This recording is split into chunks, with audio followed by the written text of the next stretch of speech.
విశాఖపట్నం పినగాడి దగ్గర పొలాల్లో భారీ కొండ చిలువ కనిపించింది. అక్కడే కొండ చిలువ పెట్టిన గుడ్లు కూడా ఉన్నాయి. వెంటనే స్థానికులు స్నేక్ క్యాచర్కు సమాచారం అందించడంతో వాళ్ళు దాన్ని పట్టుకున్నారు. సాధారణంగా కొండ చిలువ గుడ్లు మనుషుల కంట పడడం చాలా అరుదు. అలాంటి దృశ్యం ఇప్పుడు మనం చూస్తున్నాం.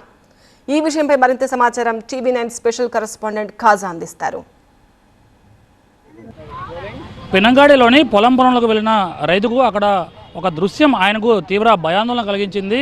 అక్కడ భారీ కొండ చిలువ కనిపించడంతో ఒక్కసారిగా ఆందోళన చెందిన ఆ రైతు స్నేక్ క్యాచర్ కిరణ్కు సమాచారం అందించాడు. చూడొచ్చు, ఈ కొండ చిలువ ఏదైతే కనిపిస్తుందో ఈ భారీ కొండ చిలువ ఆ పొలాల్లో ఉంది, ఒక చోట కూర్చుని ఉంది. ఏమని తొంగి చూసేసరికి స్నేక్ క్యాచర్ తమ బృందంతో వచ్చి చూసేసరికి ఒక్కసారిగా ఈ గుడ్లు కనిపించాయి. ఈ గుడ్లను పెట్టి వాటిని పొదిగే గ్రామంలో ఈ కొండ చిలువ అక్కడే తిష్ట వేసి కూర్చుంది. దీన్ని చూసిన ఆ రైతు ఆ గుండెలు పట్టుకొని పరుగులు తీశాడు. ఆ తర్వాత స్నేక్ క్యాచర్ కిరణ్ ఆ వందలాది పాములను పట్టి వాటిని జనాలకు హాని కలిగించకుండా చేయడం కాదు, జనాల నుంచి పాములకు కూడా ఎటువంటి హాని జరగకుండా తలపెట్టకుండా వాటిని సేఫ్గా రెస్క్యూ చేస్తూ ఉంటారు. ఎన్ని గుడ్లు అవి? 26 గుడ్లు ఉన్నాయి సార్. 26 గుడ్లు ఉన్నాయి. కొండ చిలువ గుడ్లు పెట్టి పదవడానికి ఎంత కాలం పడుతుంది? 51 రోజులు పడుతుంది.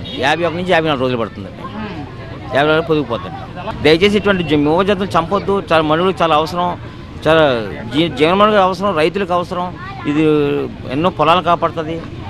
మిగతా పాములు మెడిసిన్కి ఉపయోగపడతాయి. వైపర్ క్యాన్సర్ మెడిసిన్కి ఉపయోగపడుతుంది. పాముల వల్ల చాలా ఉపయోగాలు ఉన్నాయని చెప్పి జనాలకు అవేర్నెస్ క్రియేట్ చేద్దాం అనుకుంటున్నాం. అది అయ్యో ఉండవలసిన చోట్ల మనం వెళ్ళిపోతున్నాం. మన చోట్లకి అవి రావట్లేదు.